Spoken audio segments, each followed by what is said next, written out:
చాలామంది పగటిపూట కిటికీలు తెరిస్తే గాలి వస్తుందని భావిస్తారు. కానీ అది పొరపాటు.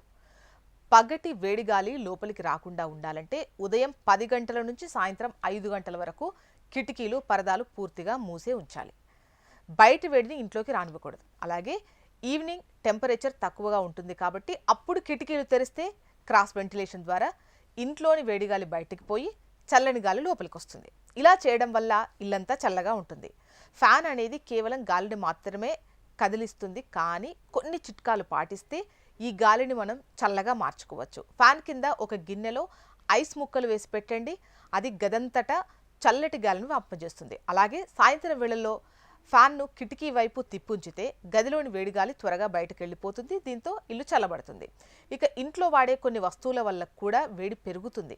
పాతకాలపు బల్బులకు బదులు ఈ ఎల్ఈడి లైట్స్ వాడాలి.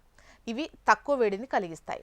దానివల్ల ఇంట్లో వేడి తగ్గుతుంది. అలాగే వంట గదిలో స్టవ్, ఓవెన్ల వల్ల వేడి పెరుగుతుంది. కాబట్టి ఉదయం లేదా రాత్రి వేళల్లోనే వంట ముగించడం బెటర్. అలాగే అవసరం లేని టైంలో టీవీలు, కంప్యూటర్లు, ఇతర ఎలక్ట్రానిక్ పరికరాలను స్విచ్ ఆఫ్ చేసి ఉంచండి.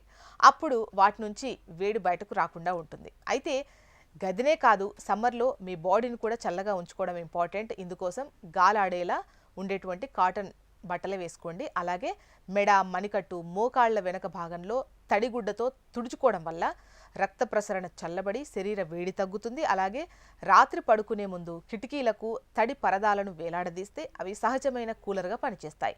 ఇంటి పైకప్పు మీద తెల్లటి పెయింట్ లేదా వేడిని ప్రతిబింబించే టైల్స్ వేయడం వల్ల ఇల్లు వేడెక్కదు. ఈ చిన్న చిన్న మార్పుల వల్ల వేసవి తాపం నుండి ఉపశమనం పొంది ఇంటిని ఏసీ లేకుండానే హాయిగా ఉంచుకోవచ్చు.